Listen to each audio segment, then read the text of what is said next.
Ahlan wa sahlan. Ustaz Sofi Hassan dari Perlis. Malam ni insyaAllah kita bersiaran daripada Semenyih. Macam mana suara okey ke? Tolong maklumkan pada saya suara jelas ataupun tak.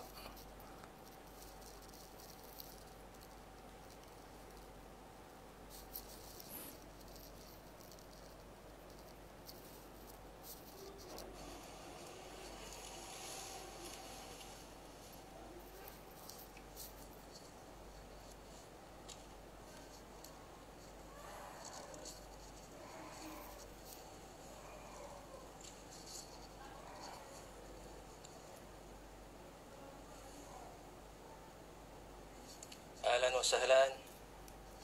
Ustaz Sofi Hassan.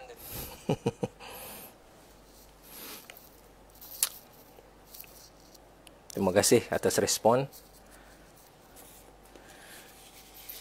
Malam ni nyamuk banyak pula.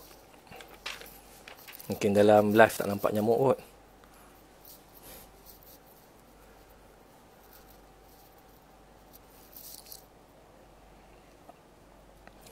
Jadi seperti biasa insya-Allah kita sebentar nanti kita akan meneruskan aktiviti yang dianjurkan oleh syarikat Az-Zuha Group Travel and Tours bersempena dengan musim kita semua berada dalam perintah kawalan pergerakan. Jadi insya-Allah dalam tempoh ini bagi memenuhi ruang ketika kita berada di rumah, Az-Zuha akan insya-Allah menampilkan para pembimbing umrah Puaz untuk membuat perkongsian ilmu pada setiap malam bermula jam 8 suku malam sehinggalah setengah jam ataupun 20 minit begitu. Kerana sebelum ni saya lihat kawan-kawan saya seperti Ustaz Rodi, Ustaz Hazwan, mereka bercakap dalam tempoh sekitar itu. Dan alhamdulillah semalam kita daripada Lusta, Ustaz Hazwan Hanif, hari ini kita ke tengah Malaysia, ke Lembah Kelang, negeri yang paling tinggi jumlah jangkitan COVID-19. Dan insya-Allah esok saya difahamkan kita akan patah balik ke utara, negeri yang paling rendah jangkitan COVID-19 iaitu Perlis. Dan insya-Allah perkongsian malam esok akan disampaikan oleh Puaz Ustaz Syahiran bin Syahidan. Baik. Ahlan wa sahlan habibna, habaibina, Ustaz Rusmadi, Ustaz Fadil Zamri, macam mana, okey ya?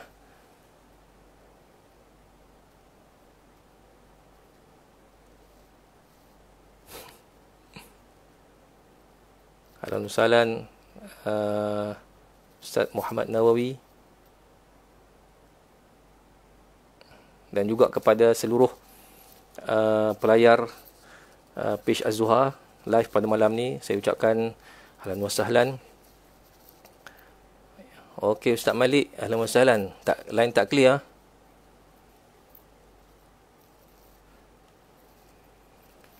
Ada putus-putus kah?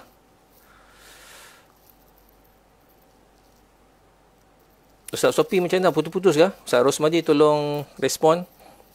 Ustaz Malik bagi tahu tak clear ni, saya pun tak pasti dari sudut putus-putus kah ataupun suara tak clear ke.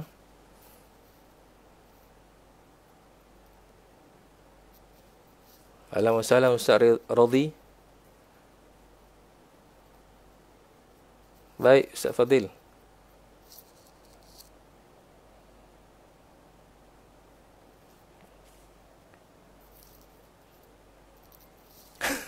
Tak clear Ustaz Radhi? Tak clear kah? Kalau tak clear saya kena cari tempat lain lah di kawasan rumah ni. Ya. Line 4G dah. Tolong maklumkan pada saya apa masalah yang sedang anda hadapi di tempat anda. Saya boleh consider untuk cari di sudut yang lain pula di rumah ni.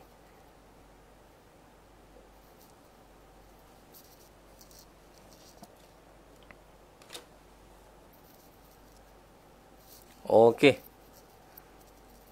Terima kasih Ustaz Rosmadi bagi makluman.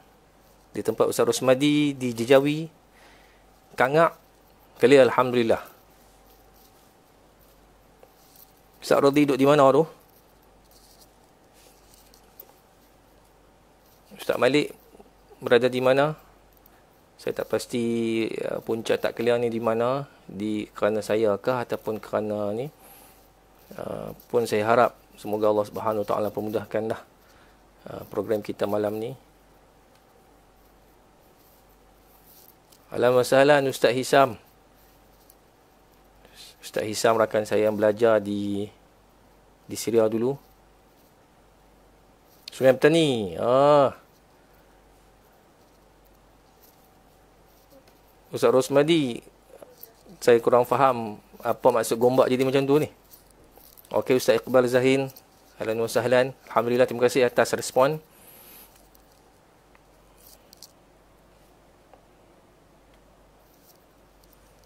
Ahlan wa sahlan Ustaz Luqman dan Ustaz Hafiz. Ustaz Hafiz Kashim. Ni rakan-rakan saya sebahagian seperguruan, bukan senegeri di luar negara dulu di Syria. Terima kasih Ustaz Hisam. Kelang Ustaz Hisam. Saya dimaklumkan di Selangor ni Kelang antara tempat zon merah sekarang ni.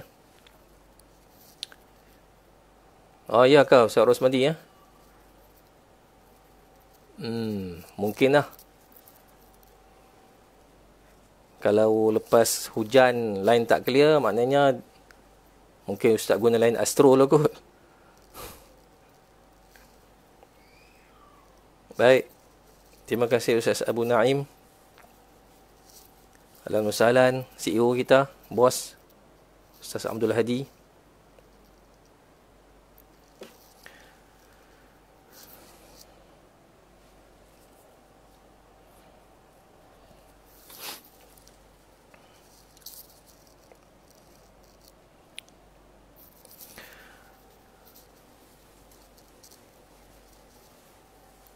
Saya pun sebenarnya ini first time buat live Facebook ni. Tak pernah nak buat. Tak terlintas nak buat. Tapi untuk memenuhi keperluan yang dianjurkan oleh syarikat Az-Zuha, insyaAllah kita sama-samalah berkongsi. Baik, share lu.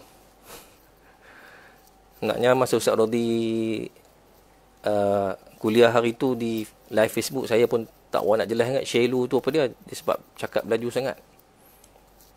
Tapi bila saya dengar lama-lama pun saya faham lah.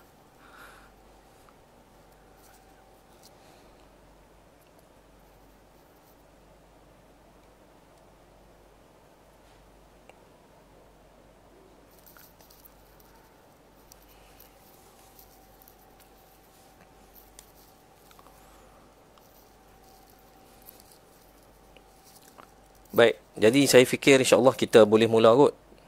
Kita nak tunggu sikit lagi. Share dulu lah. Ahlan wa sahlan Ustaz Mustaliman. Kawan saya Ustaz Mustazani. Macam mana Leman? Ustaz Leman macam mana? Kawasan boleh dengar clear? Jadi insyaAllah, seperti saya ulang lagi sekali, dalam tempoh kita dalam situasi perintah berkurung, arahan kawalan pergerakan, insyaAllah Zuha akan mengadakan perkongsian ilmu secara santai insyaAllah daripada Puaz, daripada para pembimbing umrah Az-Zuha di page Az-Zuha, dan insyaAllah perkongsian akan dibuat bermula jam 8 suku hinggalah setengah jam berikutnya lebih kurang. Jadi mohon kepada yang lain share untuk kita lebarkan manfaat.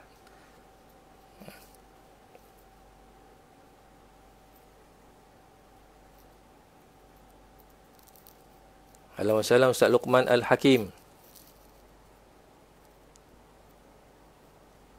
peminat Asif.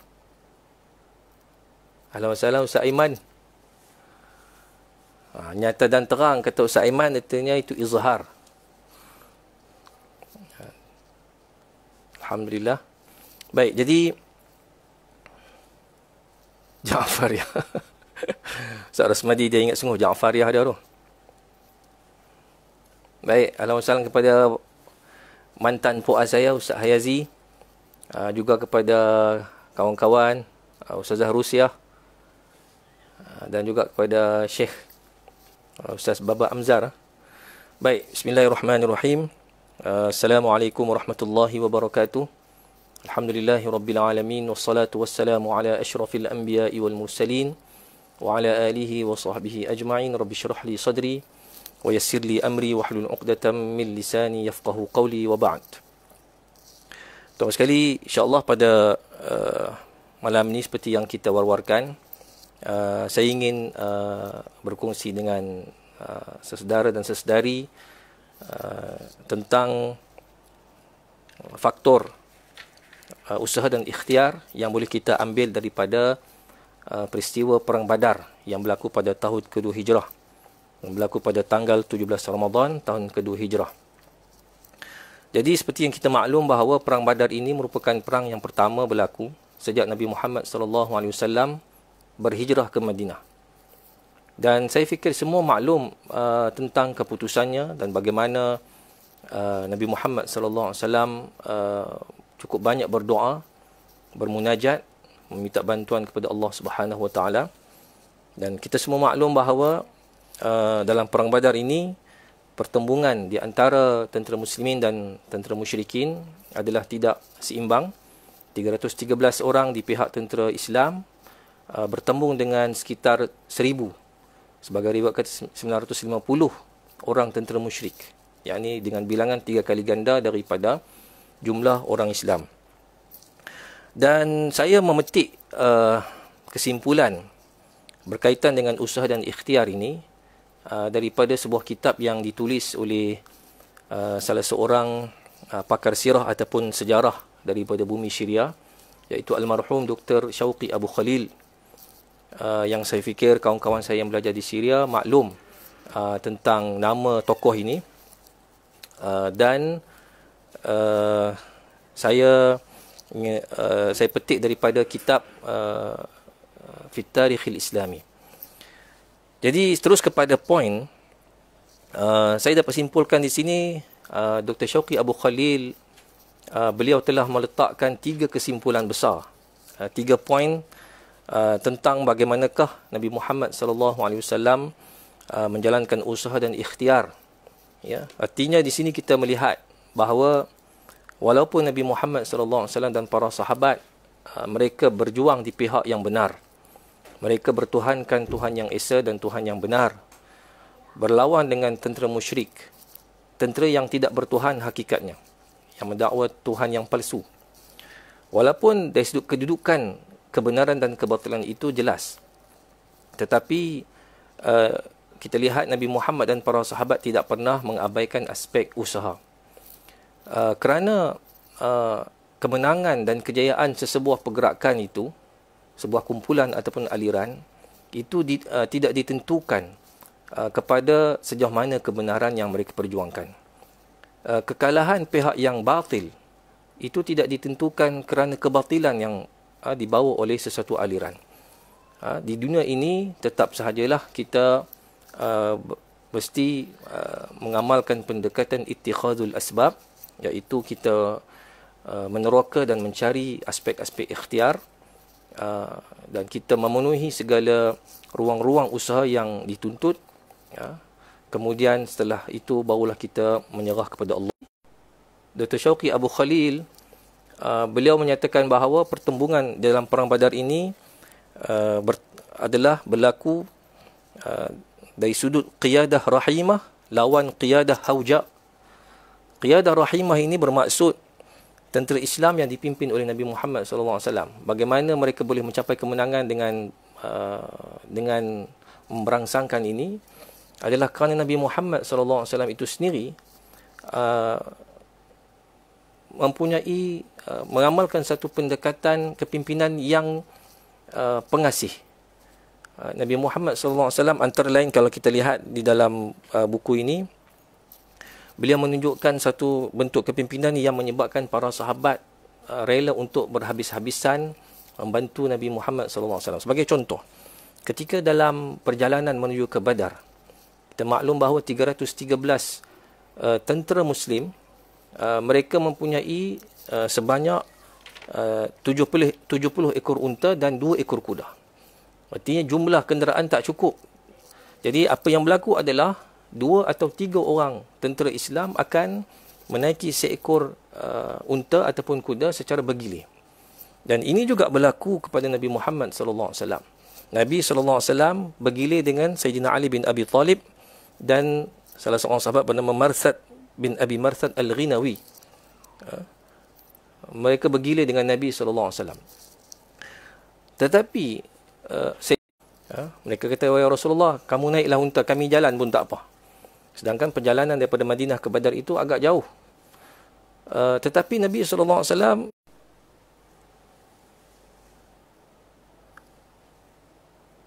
lain tak clear, putus-putus. Okey, clear balik . Sini pun jadi juga. Baik, saya teruskan. Nabi menjawab bahawa ma antuma bi aqwa minni 'alal mashi wa ma ana bi aghna 'anil ajri minkuma. Nabi kata, saya pun berkehendakkan kepada pahala. Saya pun kamu tidaklah sekuat saya. Artinya saya dengan kamu berdua adalah sama kuat. Sama kuat, sama letih. Artinya kita sama-sama kena bergilir naik unta juga. Tak boleh saya sahaja untuk naik unta, yang lain jalan. Ini akan meletihkan kamu. Jadi kamu juga ada hak untuk naik unta pada gilirannya. Dan Nabi kata, dengan sifat tawaduk Nabi kata, saya ataupun organisasi. Demikian juga kita lihat kepimpinan penyayang ini berlaku apabila Nabi sendiri membuka ruang seluas-luasnya untuk para sahabat memberikan cadangan dan pandangan. Ini yang kita lihat ketika sebahagian sahabat Nabi SAW telah mencadangkan lokasi perang yang strategik. Ketika Nabi SAW putus lagi, Allahu Akbar.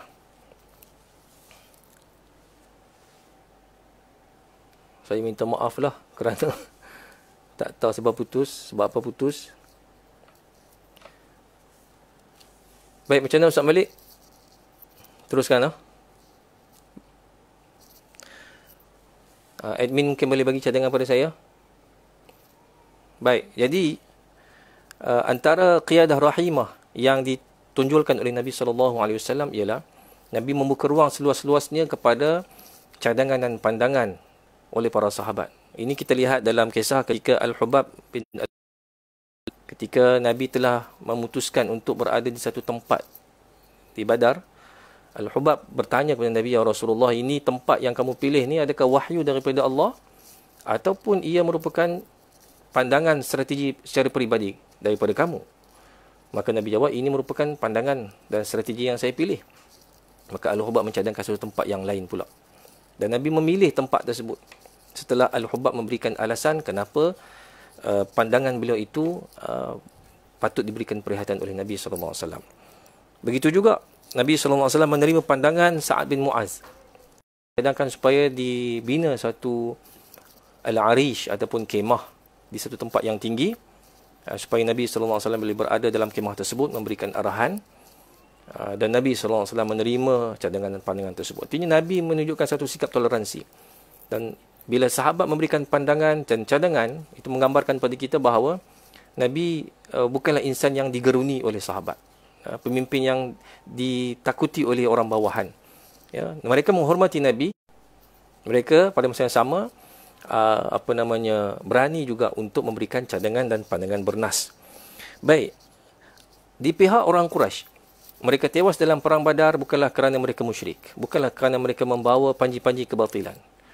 Tetapi ia disebabkan oleh qiyadatul hauja, kepimpinan yang membabi buta membuta tuli, iaitu hal ini dipetik oleh Dr. Syauqi apabila rombongan perniagaan Abu Sufyan telah berjaya sampai ke Mekah dan Abu Sufyan telah menghantar menghantar utusan supaya memberitahu kepada orang musyrik yang sedang menuju ke Badar supaya pulang kembali, ya, kerana tujuan asal orang musyrik keluar daripada Mekah adalah untuk selamatkan harta benda keuntungan perniagaan mereka. Tetapi bila harta telah selamat, maka sepatutnya pulanglah kembali ke Mekah. Namun ketika cadangan ini dicadangkan oleh Abu Sufyan, oleh wakil Abu Sufyan, Abu Jahal yang pada asalnya seramai hampir 1,000 orang keluar untuk menyelamatkan harta kafilah perdagangan, dia menjawab, dia kata, wallahi, demi Allah, la narji'u hatta narida Badran. Kita tak akan pulang sampailah kita tiba di Badar. Fanuqima alaihi salasan, kita akan ada di sana 3 hari 3 malam. Wa nanharul juzur, kita akan sembelih unta, haiwan ternakan. Wa nut'imut ta'am, kita akan buat kenduri. Wa nusqil khumur, kita akan minum arak, tunggang arak. Wa ta'zifu alaina al-qiyan, kita akan dihiburkan oleh hamba sahaya. Wa tasma'u binal arabu wa bimasirina wa jam'ina, dan nanti orang Arab akan dengar kita punya perhimpunan di Badar, kita punya majlis yang kita buat di sana. Wa yarana man ghasyana min ahli Hijaz, seluruh orang-orang Hijaz akan mengetahui tentang kewujudan kita di Badar, ya, dan semuanya falan yazaluna yahabunana abadan, semua akan respect kita. Jadi di sini menunjukkan bahawa Abu Jahal yang merupakan komander perang pada waktu itu, dia sendiri tidak mempunyai satu perancangan yang jelas, strategi yang jelas bagaimana dan apa pendekatan yang akan dipakai untuk menghadapi tentera Nabi Muhammad SAW. Di situ menunjukkan bahawa orang musyrik sendiri apabila tidak merancang untuk berperang, maka sebenarnya mereka merancang untuk gagal. Baik, itu poin yang pertama. Yang kedua, khutbah madrusah, strategi yang tersusun. Di pihak tentera Islam ada beberapa poin yang saya nak ringkaskan di sini.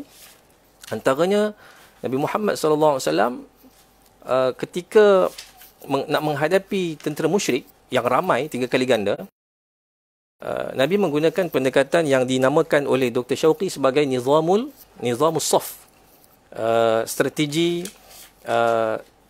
saf, ya, sistem susunan. Apa maksud sistem susunan di sini? Bagi menjimatkan tenaga. 13 lawan dengan 1,000 orang, maka Nabi SAW telah menyusun barisan tentera dengan cara yang tidak pernah dikenali oleh orang Arab pada waktu itu. Orang Arab di pihak Quraisy, mereka menggunakan nizamul karri wal far. Al-kar wal far, serang berundur ataupun serang bertahan. Itu cara konvensional pada waktu itu. Jadi cara Nabi Muhammad SAW ialah, ini dipetik daripada beberapa sumber sirah. Nabi kata kepada tentera Islam, iniktanafakumul qaum fadhuhukum ankum bin nabl. Kalau tentera lawan datang menghampiri kamu, lepaskan panah dulu. Jangan serbu dulu. Jangan keluarkan pedang, hunuskan pedang. Gunakan panah dulu untuk melemahkan kekuatan orang musyrik. Sebagai riwayat mengatakan, Nabi kata wastabqau nablakum. Maksudnya simpan dulu panah. Simpan panah ni bermaksud jangan panah ketika musuh berada di tempat yang jauh. Tunggu mereka dekat sikit lagi. Kerana memanah dari tempat kepada sasaran yang jauh, berkemungkinan panah itu akan tersasar. Maknanya Nabi di sini agak teliti dan terperinci. Ya, dengan kekuatan yang terhad, Nabi cuba untuk menggunakan pendekatan yang boleh yang berkesan, yang boleh melumpuhkan kekuatan yang lebih ramai daripada kekuatan orang Islam pada waktu itu. Dan sebagai riwayat menyatakan, Nabi mengatakan, la tasullus suyufa hatta yaghshuwakum. Jangan kamu hunuskan pedang, jangan cabut pedang lagi sampailah mereka betul-betul telah menghampiri kamu. Artinya Nabi menggunakan pendekatan melepaskan panah terlebih dahulu, ya, untuk melumpuhkan ataupun mengurangkan kekuatan musuh, dan setelah habis panah, maka ketika itulah barulah pertembungan secara face to face berlaku. Di sebalik daripada selain daripada itu juga, ya, Nabi SAW telah cuba sedaya upaya untuk sampai awal ke Badar. Bila sampai di awal, bak kata orang Kedah lah, sampai awal tak kalut. Jadi sampai di sana menyebabkan macam tadilah kita telah sebut, para sahabat sempat berbincang dengan Nabi dan boleh menentukan lokasi mana yang paling sesuai untuk dijadikan tempat perkemahan tentera. Dan kita lihat Nabi dan para sahabat telah memilih satu posisi di mana ketika peperangan berlaku, di posisi Nabi dan orang Islam berada, mereka berada di sebuah tempat yang mempunyai sumber air. Ya. Dan juga matahari berada di belakang mereka ketika peperangan berlaku. Artinya mereka telah memposisikan tentera lawan yang ramai itu di satu tempat yang sumber airnya telah dikambus oleh orang Islam yang sampai lebih awal, yang menyebabkan berlaku sedikit kesukaran lah kepada tentera lawan untuk mendapatkan bekalan air. Dan yang kedua, ketika peperangan berlaku, mereka menghadap ke arah matahari. Artinya matahari menimbulkanlah sedikit kesukaran disebabkan cahaya yang silau sewaktu peperangan berlaku. Walaupun mungkinlah cara itu tidaklah banyak memberikan kesan kepada natijah peperangan, tetapi ia tetap diambil kira oleh Nabi SAW supaya musyrik ketika berlawan dengan orang Islam, mereka sedikit diganggu oleh cahaya matahari yang silau di waktu pagi. Sidang pendengar dan juga penonton yang dikasihi sekalian, selain itu juga Nabi SAW juga mengambil kira sirriyatul harakah, pergerakan yang rahsia. Ini dilakukan ketika Nabi SAW minta kepada para sahabat supaya membuang loceng-loceng unta mereka. Unta bila berjalan dia ada bunyi loceng, ting, ting, ting, ting. Tapi supaya pergerakan orang Islam ini tidak diketahui oleh sesiapa pun, maka Nabi minta supaya loceng-loceng ini tali loceng ini diputuskan, dipotong, untuk mengelak supaya pergerakan ini dapat dikesan. Siapa yang akan mengesan pergerakan orang Islam? Orang Quraisy belum tiba. Dalam sirah menunjukkan bahawa yang akan mengesan ini mungkin orang-orang Arab Badawi yang ada di sekitar dalam perjalanan Nabi ke Badar. Dan mungkin nanti orang Badawi ini akan jadi informer secara tak langsung kepada tentera musuh, bagi memastikan keselamatan dan kerahsiaan ini terus berlangsung. Nabi minta supaya loceng-loceng unta ini ditanggalkan. Dan kalau kita lihat dalam kitab Fiqh Sirah yang ditulis oleh Dr. Munir Ghadban, ada menjelaskan tentang 4 peringkat. Saya tak mahu hurailah, tapi 4 peringkat bagaimana Nabi SAW ni mendapatkan maklumat tentang musuh. 4 peringkat. Ya. Ada yang peringkat Nabi hantar Sayyidina Ali, ada peringkat Nabi hantar Basbas bin Amr, jika tak salah saya, Basbas bin Amr, salah seorang sahabat Nabi yang jarang kita dengar namanya. Nabi dengan Abu Bakar sendiri pun pergi ke tempat untuk mengetahui tentang menyiasat dan merisik kekuatan tentera musuh.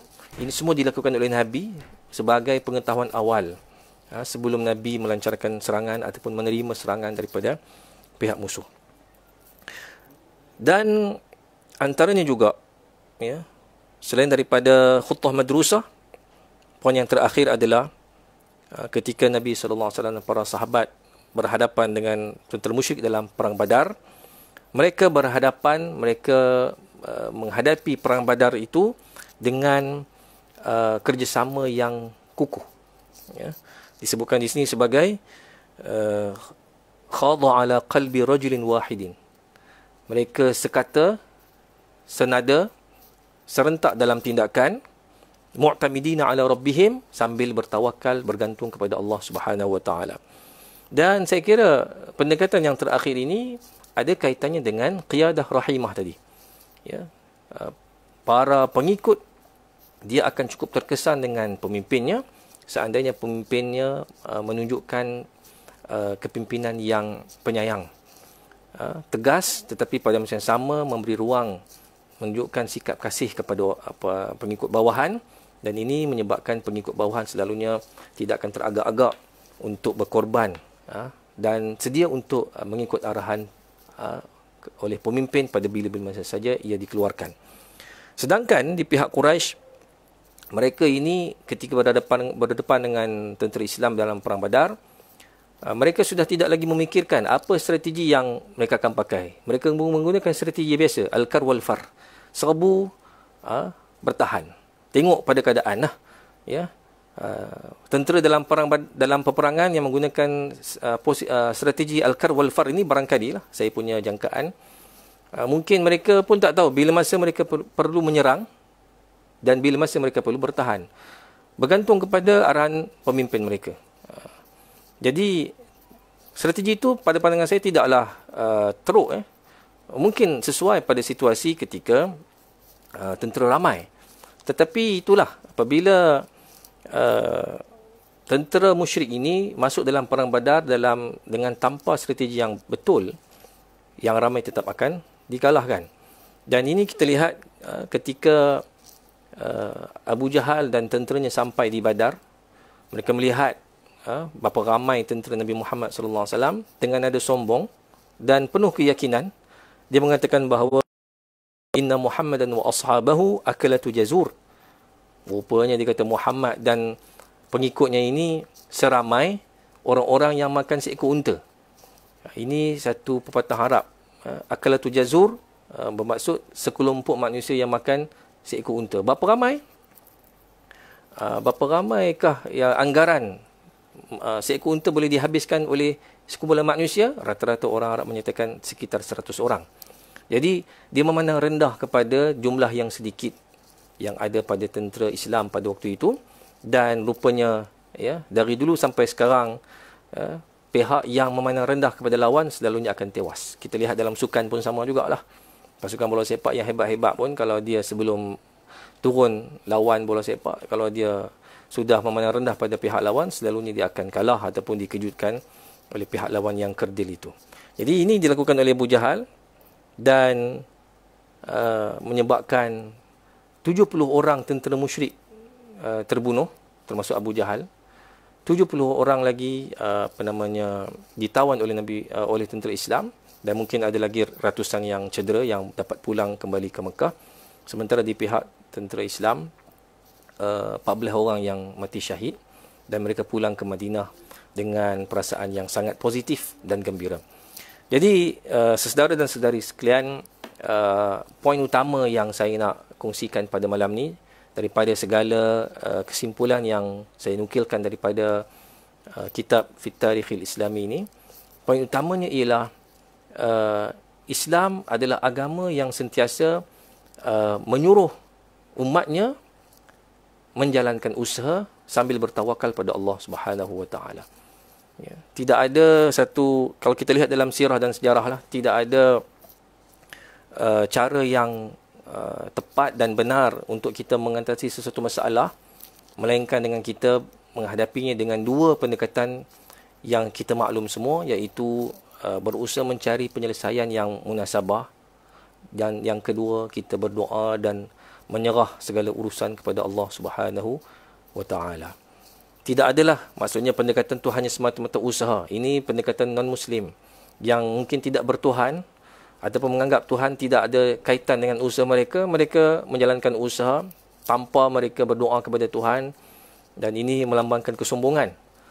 Dan juga kita tidaklah seperti sebagian orang Islam yang lain hanya berdoa semata-mata, solat hajat, tetapi tidak menjalankan sebarang usaha. Seperti seorang yang besok nak imtihan, nak exam, dia tak baca buku. Yang dia buat adalah apa? Baca Yasin, minum air Yasin, mayang hajat, tu tidur malam tu. Tak ada. Besok pagi kalau dia masuk periksa juga, maka dia akan menemui kegagalan dalam subjek tersebut. Jadi Islam sentiasa agama yang seimbang, menggabungkan di antara dua aspek tersebut pada bila-bila masa. Jadi di sini saya simpulkan ada 3 kesimpulan di sini. Yang pertama, daripada kisah ini, pentingnya susunan dalam pengurusan itu sendiri. Sebagaimana berjayanya Nabi SAW, walaupun kita tak nafikan bahawa ada malaikat turun bantu, Allah Ta'ala sendiri pun dah bagi hint, bagi isyarat bahawa tentera Islam akan menang. Tetapi kita lihat dari aspek usaha dan ikhtiar, Nabi berusaha dan berikhtiar macam seakan-akan Nabi tak pernah dengar jaminan kemenangan yang akan Tuhan bagi dalam peperangan Badar. Jadi Nabi kita lihat telah pun menunjukkan satu bentuk pengurusan yang tersusun, sistem yang teratur, ya, bagaimana Nabi dalam jumlah yang sedikit berjaya mengatasi tentera yang 3 kali ganda lebih ramai daripada tentera Islam. Yang kedua, dalam kita membaca sirah, ya, maka kita kena juga memberikan perhatian kepada aspek-aspek keinsanan. Sirah bukanlah suatu subjek, suatu himpunan riwayat dan cerita yang semata-mata menceritakan tentang mukjizat Rasulullah, bukan. Sirah bukanlah satu subjek yang hanya perlu kita baca untuk kita tahu apa benda-benda magic, miracle yang berlaku. Sebaliknya, sirah sebenarnya adalah merupakan contoh hidup yang boleh kita ambil pengajarannya daripada peristiwa-peristiwa yang berlaku di zaman Nabi sallallahu alaihi wasallam. Sebab itu Allah Subhanahu wa taala sebut dalam Al-Quran, laqad kana lakum fi rasulillahi uswatun hasanah. Sesungguhnya pada diri Rasulullah sallallahu alaihi wasallam itu terdapat contoh teladan yang baik. Jadi sirah adalah tempat sumber yang kita baca, kita belajar, tujuannya untuk kita tahu apa pengajaran yang boleh kita adaptasi dalam kehidupan kita. Ya, bukan semata-mata cerita mukjizat, yang mana mukjizat itu sendiri hanyalah khas untuk Rasulullah dan kita tak dapat nak ambil pengajaran pun, ataupun kita nak repeat balik mukjizat itu pada Rasulullah, pada diri kita, tak boleh. Ya, maka sebab itu aspek sirah ni, kalau kita sebagai puaz, sebagai ustaz, sebagai pendakwah, kita kena cari apa poin-poin yang boleh kita adaptasikan dalam realiti kehidupan masyarakat kita. Dan yang terakhir, hakikat tawakal tetaplah dua, iaitu bersungguh-sungguh dalam berusaha. Dan inilah merupakan tanggungjawab kita sebagai manusia yang hidup di dunia ini, memenuhi segala aspek ikhtiar, aspek usaha. Kalau kita tak faham tentang bagaimana cara nak berusaha, kita kena cuba belajar, kita kena baca, study apa pendekatan yang sesuai untuk mencapai kejayaan dalam bidang tersebut. Dan tawakal, aspek yang kedua pula adalah al-i'timadu 'ala Allah, bergantung harap kepada Allah Subhanahu wa taala. Dan inilah yang saban generasi Islam yang telah diamalkan oleh orang-orang Islam sebelum kita. Bagaimana penting sekali kedua aspek ini digemblingkan bersama bagi mencapai suatu tujuan, satu pencapaian yang positif dalam kehidupan kita. Jadi saudara dan saudari sekalian, saya harap insya-Allah mudah-mudahan malam ini dapat difahamilah, dan saya bagi pihak Az-Zuhar memohon maaf kerana tadi ada 2 atau 3 kali kita punya siaran tergendala. Mungkin di pihak saya juga, walaupun dapat internet percuma daripada pihak kerajaan ataupun daripada pihak telco, tapi itulah mungkin aspek kualiti 4G itu perlu dipertingkatkan. Dan saya mohon maaf atas kekurangan dan kesilapan saya sewaktu saya bersiaran dengan tuan-tuan dan puan-puan sekalian. Dan jangan lupa esok pada waktu yang sama, di channel yang sama, kita akan bersiaran daripada Perlis, daripada salah seorang puas, iaitu Ustaz Syahiran bin Syahidan. Topik saya tak pasti apa dia, tapi insya-Allah perkongsian yang bermanfaat yang akan disampaikan oleh beliau. Jadi insya-Allah kita stay at home, kekal tenang, cuba manfaatkan percutian lama kita ni dengan aktiviti yang produktif. Baik, putus lagi pula. Baik, jadi insya-Allah kita kekal stay at home, kita kekal tenang, kita penuhi segala aspek ikhtiar dan usaha yang datang daripada pihak berkuasa. Arahan-arahan dari masa ke semasa kita cuba patuhi. Tidak perlu keluar kalau tidak ada keperluan yang mendesak. Kalau keluar, kita ikuti saranan-saranan KKM, dan teruskan berdoa kepada Allah Subhanahu wa taala. Mana tahu ada di antara kita yang mujabud dakwah, orang-orang yang mudah dikabulkan doanya oleh Allah Subhanahu wa taala. Semoga sedikit masa lagi insya-Allah COVID-19 akan berjaya dinaturalkan akan dapat diminimumkan dan seterusnya akan dapat dihilangkan daripada bumi Malaysia ini secara khasnya dan di seluruh dunia secara amnya. InsyaAllah berjumpa lagi pada esok hari di waktu yang sama. Aqulu qawli hadha wa astaghfirullahal azim li wa lakum. Assalamualaikum warahmatullahi wabarakatuh.